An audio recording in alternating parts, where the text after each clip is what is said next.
Alors, créer son auto-entreprise. C'est vrai que dès que vous allez démarrer votre activité, il sera très important de vous déclarer en tant qu'auto-entrepreneur.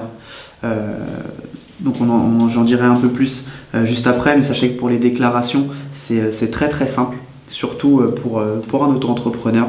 Et donc pourquoi se déclarer en auto-entrepreneur?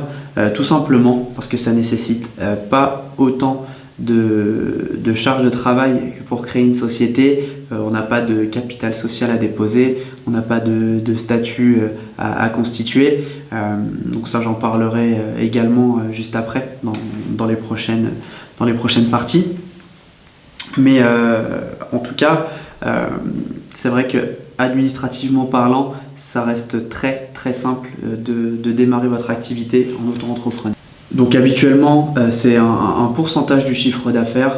Soit on paye tous les mois, soit on paye tous les 6 mois ou tous les 3 mois. C'est à vous de choisir. Donc évidemment, si vous ne déclarez pas de chiffre d'affaires, donc si votre statut auto-entrepreneur est actif et que vous faites 0 € de chiffre d'affaires, bien entendu, vous ne paierez pas de cotisation. Il va être important de créer un compte bancaire pour votre activité. Je reviendrai là-dessus juste après. Je vous conseillerai quelques banques avec lesquelles j'ai commencé. Aujourd'hui, en 2020, le seuil du statut auto-entrepreneur, c'est jusqu'à 176 000 € de chiffre d'affaires. Donc de 0 à 176 000 € de chiffre d'affaires, vous êtes éligible au statut d'auto-entrepreneur. Au-delà de ça, il faudra changer de statut, passer en société et également, donc je reviendrai sur ce point juste après. Petite parenthèse, et pour ceux que ça intéresse, c'est vrai que c'est une question qui revient souvent. On nous demande, est-ce qu'on peut être auto-entrepreneur et en même temps salarié si on a déjà une activité de base? Donc oui, c'est complètement possible. On peut avoir 2 activités en même temps. Donc être salarié en même temps et être auto-entrepreneur. On peut également toucher le chômage si certains d'entre vous touchent le chômage.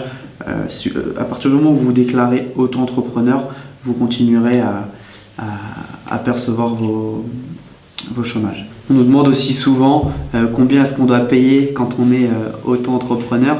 Donc en vente de marchandises, on est à peu près à 13% du chiffre d'affaires, alors qu'en prestation de services, là on peut atteindre les 34% de chiffre d'affaires.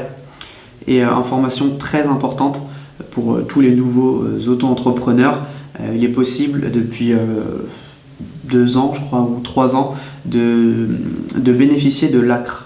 Donc l'ACRE, c'est ce qui va vous exonérer de cotisations en début d'activité.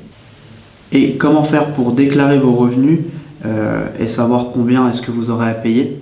Donc lors de votre enregistrement, donc à la Chambre des commerces, on va vous donner un accès, vous pourrez vous connecter tout simplement et déclarer votre chiffre d'affaires. Donc c'est au moment de la création de votre activité que vous choisirez si vous souhaitez payer tous les mois, tous les 3 mois ou tous les 6 mois vos cotisations.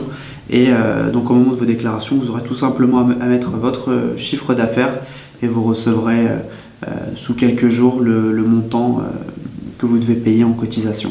C'est vraiment très simple. Très clairement, entre tous les statuts existants, c'est vraiment le statut le plus simple